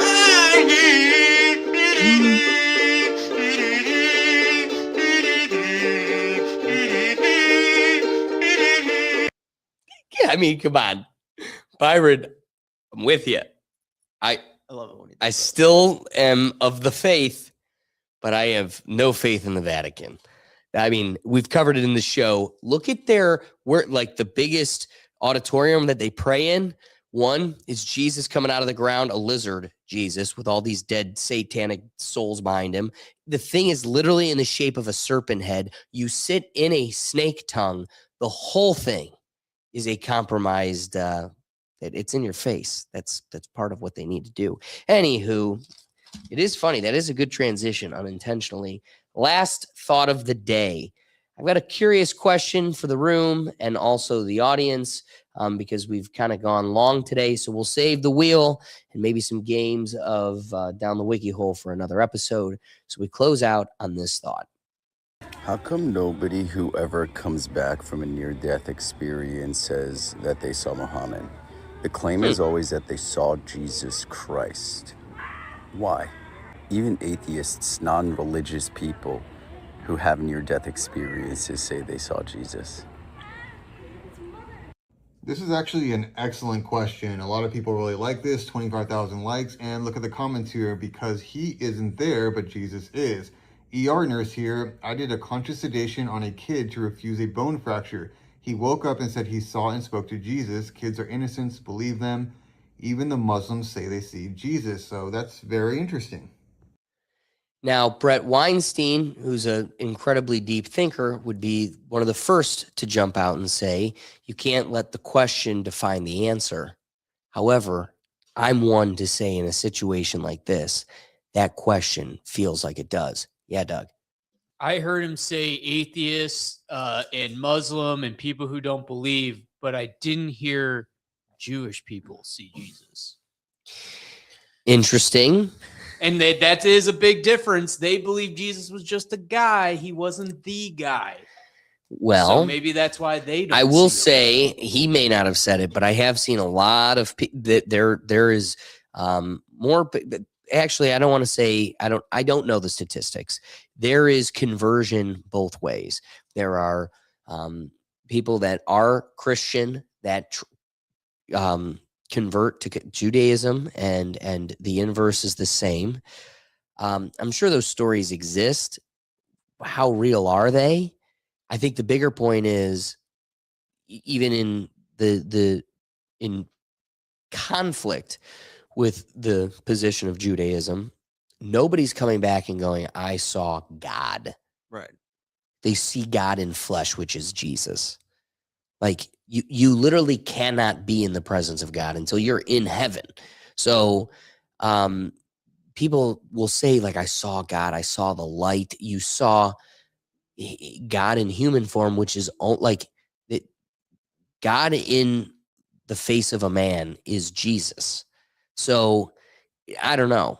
The bigger piece is in a world where we have to entertain jihadists and people that stone gays and won't let women even drive, let alone have opinions, but the white woman will still vote in their defense. It is an interesting balance to that where none of those people come back and go, I saw my God who married an 8-year-old. That's in the Quran. Good guy, good guy. No, they go, I saw a really nice folk in sandals. He's a Seems pretty carpenter. chill. He can build things with his hands. He's good with his hands. Hey, don't make jokes. I wouldn't say anything. Lord, forgive me. I accidentally did. Give me, Father, I have sinned. I was listening to your wisdom. Well, Preach it, brother. no. Amen. What do you think, Doug? Do you think there's point to this question, or do you think, as you raised with that one faction, it doesn't actually legitimize anything? No, actually, I think you put it into the best words. I was thinking actually how to word it. Jesus is the flesh. God is up there when you actually make it to that level, that plane. That would be so funny if they're like, oh my God, I saw God. And it was literally Jesus. And he's like, these people, literally get no cred with these people. Yeah, that's kind of the sentiment I had. I think you just worded it more properly than I would. So, in lieu of that, guys, what a fun episode. Gen Z is cooked. Tung, tung, tung, tung. Women are not women in the basketball world. And Thomas Massey is never going to forget who's on that list. So, we close out today's episode by saying thank you. We appreciate everybody that joined us in the comments. The whole purpose of the live show is to get you involved. And what made today's episode so fun was everybody jumping in those comments and adding another dynamic to the dialogue. You know, this is the Rethink Tank. We want to be able to kind of break out of our echo chambers and get some thoughts that are outside of our own. So we appreciate everybody that did that. If we made you laugh, if we made you think, the best thing you can do to support this show is hit that like button. Be sure to share, because if you liked it, then someone else you know will too. And when you subscribe and hit the notification bell, you won't miss us, because we're here each week. We do this show. We've got our Sunday fun. I think we're going to probably have to do a football show here soon. Last preseason is this week. So it's probably going to have to be Sunday. Sunday's going to be our first football episode. Ironically, I was going to tell you guys that we had the weekend off because I accidentally missed last weekend. So the pre-recorded episode of Brian and I golf is going to be this weekend. So that will be pre-recorded. We're going to have our golf reactions, hilarious videos. But following that, catch us at noon, because we'll have the Sunday football review back in style. Do we have the banner? If I could get the banner I'm up pretty there. sure there's no games on Sunday, and if there is, it's probably a Sunday night preseason game. Perfect. I've got a way to bring her back. The Sunday football review. I was going to say, because Browns are Thursday. I know that. Right.